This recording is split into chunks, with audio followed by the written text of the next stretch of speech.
बेटा किस चीज की होगी?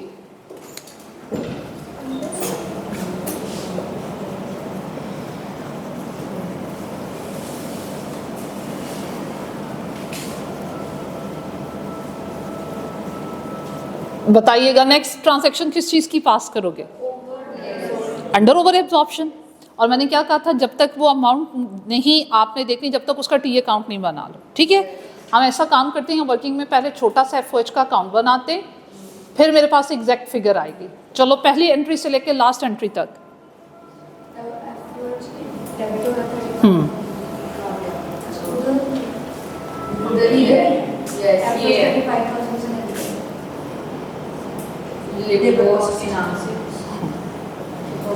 और ठीक है, वो एब्जॉर्ब्ड, और वो कितना है? 7,50,000। कितने का डिफरेंस है?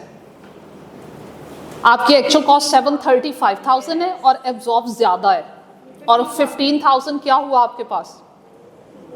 Over absorb. ओके हो गया? अब ओवर एब्जॉर्ब की मैंने एंट्री कैसे सिखाई हुई है कि ओवर एब्जॉर्ब को सीजीएस में ऐड करते हैं या माइनस करते हैं?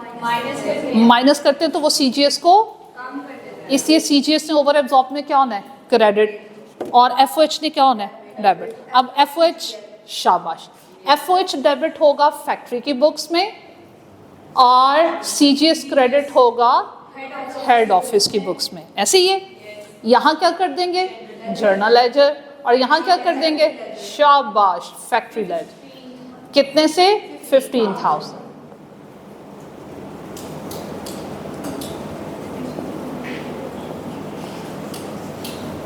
चलिए आगे चलते हैं। फिर क्या हुआ?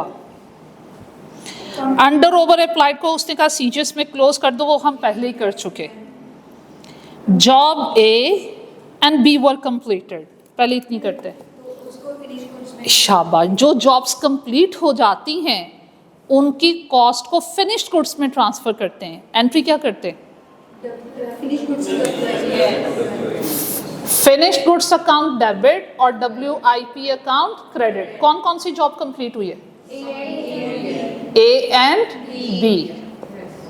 ठीक है, इसका इफेक्ट हेड ऑफिस की बुक्स में जाना है? नो, अभी नहीं जाना। ठीक है, अब यहाँ कॉस्ट कितनी आएगी? आप WIPA अकाउंट में देखो, अब तक जितनी कॉस्ट आ चुकी हुई है सारी की सारी। चलो WIPA कैलकुलेटर पकड़ो, ये देखो डायरेक्ट मटेरियल कितना आया? 1 मिलियन। फिर डायरेक्ट ये वाला नहीं, ए नहीं है, ये बी है, आ गया ये 4,50,000, 14,50 हो गया, और ये 150, 16 लाख हो गया। और कुछ आया? नो। आपके WIPA अकाउंट में अब तक 1,600,000 की कॉस्ट एक्यूमुलेट हो चुकी है। जरा उस टेबल में जाके देखो, इस जॉब की कोई ओपनिंग WIP थी? चेक करो, नहीं है? कंफर्म? हाँ, नहीं है। ठीक है, चलो अब इसी तरह देखो जॉब बी को अब तक आप कितनी कॉस्ट चार्ज कर चुके हो? 2,625,000। आगे आइए, 5,40,000 और 2,25,000। बताओ, टेट्रा जीरो। तो भाई WIP बी को, आपके जॉब बी को, कॉन्ट्रैक्ट बी को अब तक कितनी कॉस्ट चार्ज हो चुकी? ये सारी की सारी फिनिश गुड्स में ट्रांसफर कीजिए। कितना टोटल? 499 tetra zero. यहाँ तक इजी? अब उसके बाद क्या एंट्री होगी इंटरलॉकिंग सिस्टम में? एक एक्स्ट्रा एंट्री मैंने समझाई थी, फिनिश्ड गुड्स इसने रिसीव करनी है और इसके पास से जाएंगी। और याद रखिएगा, ये वही फिनिश्ड गुड्स रिसीव करेगा जिसको इसने सेल करना है। तो अगर दोनों जॉब्स कंप्लीट हो गई हुई हैं, अगर तो दोनों सेल हो गई, दोनों की कॉस्ट ट्रांसफर कर दो।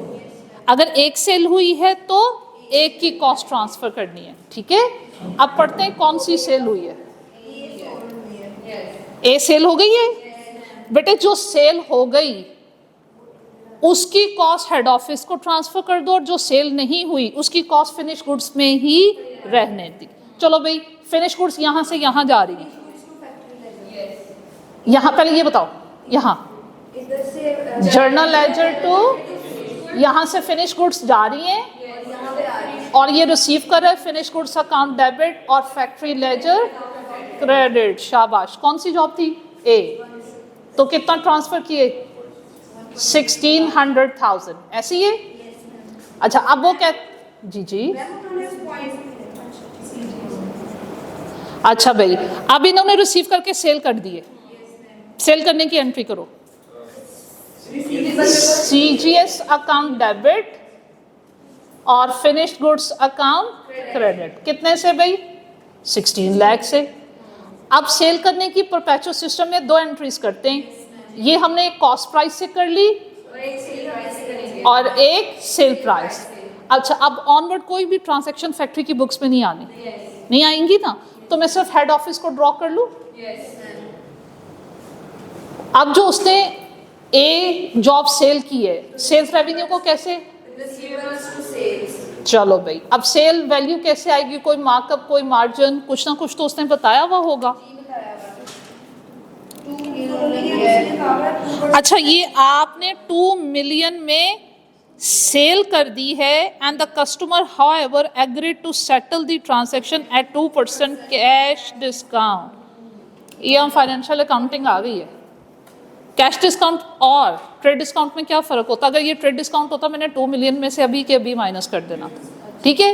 कैश डिस्काउंट के बारे में ITA का चैप्टर नंबर 2 ज़ारा ट्रेडर, उसने एक बात सिखाई थी, अगर डिस्काउंट अलाउड पहले से आप एक्सपेक्ट कर रहे हो तो रेवेन्यू में से माइनस कर दो।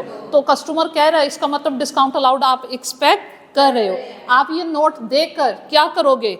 इसको कितने पे रिकॉर्ड करोगे? 2 मिलियन के 98% पे। ये बात समझ में आई? ओके भाई, आगे बढ़ते हैं। Selling and administration expenses other than salaries paid during the month were 5 lakh. Non production cost किसने रिकॉर्ड करनी है? हेड ऑफिस ने। कैसे? सेलिंग एक्सपेंसेस टू कैश पे कर दिए ना उसने। कितने? 5 लाख। चलो भाई, अब वो कहता है प्रॉफिट की एंट्री पास करें, तो उसके लिए प्रॉफिट कैलकुलेट करते हैं ना। ये सेल्स रेवेन्यू, ये CGS ग्रॉस प्रॉफिट आया। कितना आया भाई? 3,60,000। ये ग्रॉस प्रॉफिट आ गया। और ये 5 लाख है और ये इतना सारा, ये फिर सारी जॉब्स का होगा ना। यहाँ पे फिर हम ग्रॉस प्रॉफिट तक जा सकते हैं, नेट प्रॉफिट तक नहीं जा सकते, ठीक है। अदरवाइज नेट प्रॉफिट आ जाता, उसकी एंट्री क्या करते? नेट प्रॉफिट रिकॉर्ड करने की एंट्री क्या सिखाई हुई? Income statement to profit. फिर हम क्वेश्चन को वहां तक खत्म करते। बताइए क्या बात को फॉलो किया? इजी है। अब ये चैप्टर, ना सिर्फ ये चैप्टर आपका 100% हो गया, अगला चैप्टर भी हो गया।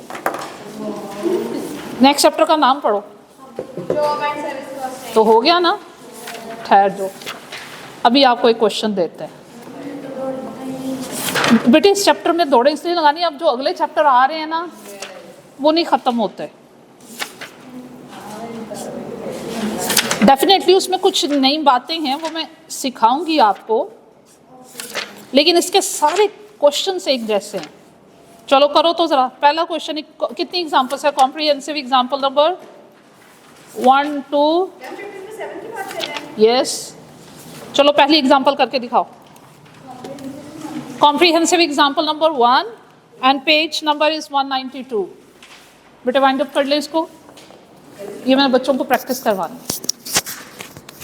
ये बेटा किनसे ली मैंने?